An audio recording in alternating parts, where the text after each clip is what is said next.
அங்க ஒரே ஒரு பாட்டு மறுபடியும் மறுபடியும் ஓடிட்டே இருக்கு. முகம் முழுசும் ரத்த கரையோட குளிக்கிற டப்பால வாய் கையெல்லாம் கட்டி போட்ட நிலைமையில கெயில் கிடக்குறான். அடுத்த நாள் காலையில விடிஞ்சிருது. எல்லாரும் ஒரே இடத்துல உட்காந்துருக்காங்க. அப்ப கடத்தல்காரங்கிட்ட இருந்து மறுபடியும் கால் வருது. இந்த முறை அவன் உன் பொண்டாட்டி இன்ஸ்டாகிராம் ரீல்ஸ்ல எல்லாம் கையில போட்டிருக்க அந்த வைர வலையில ரொம்பவும் காட்டிட்டே இருக்கா, எனக்கு அதுவும் வேணும்னு சொல்றான். ஆனா டேவிட், அது எங்களோட 15வது வருஷ திருமண பரிசு, நான் அவளுக்கு ரொம்ப ஆசையா கொடுத்தது, எனக்கு ரொம்ப பிடிச்சது வேற, தர முடியாதுன்னு சொல்றான். அதுக்கு அந்த கடத்தல்காரன், டிமாண்ட் பண்ற நிலைமையில நீ இல்ல, ஒழுங்கா நான் சொல்றதை கேளுன்னு சொல்லிட்டு எந்த இடத்துல பணத்தை வாங்கிக்கலாம்ங்கிற தகவல் அவன்கிட்ட சொல்லிட்டு போனை கட் பண்ணிடுறான். டேவிட்டோட மனைவியும் உடனே தன்னோட வைர வலையில கலட்டி கொடுத்துடுறான். இப்ப பணத்தை எடுத்துட்டு அவன் சொன்ன மாதிரியே ட்ரெயின்ல டேவிட் போயிட்டு இருக்கான். போலீஸும் யாருக்கும் தெரியாத மாதிரி டேவிட் கூடவே மக்களோட மக்களா இருக்காங்க.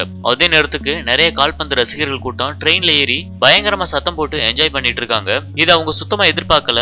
இப்ப டேவிட்டுக்கு கால் பண்ற அந்த கடத்தல்காரன் அங்க இருந்து அடுத்த பெட்டிக்கு மாற சொல்றான். அவன் சொன்ன மாதிரியே டேவிட்டும் கிளம்புறான். கரெக்டா 2 பெட்டிக்கு நடுவுல நின்னுட்டு இருக்கும்போது பணம் இருக்க பேக்க கீழே போடணும் அந்த கடத்தல்காரன் சொல்றான். ஆனா டேவிட் கையில பார்க்காம பணத்தை கொடுக்க மாட்டேன்னு சொல்லிட்டு இருக்கான். அதுக்குள்ள தடுமாறி அவன் வச்சிருந்த பேக் கீழே விழுந்துருது. மக்களோட மக்களா கீழே நின்னுட்டு இருக்க கடத்தல் கும்பல் கரெக்டா அந்த பேக்கை பிடிச்சு அடுத்தடுத்து வெவ்வேறு கையில மாத்தி விட்டு போலீஸ குழப்பி விடுறாங்க.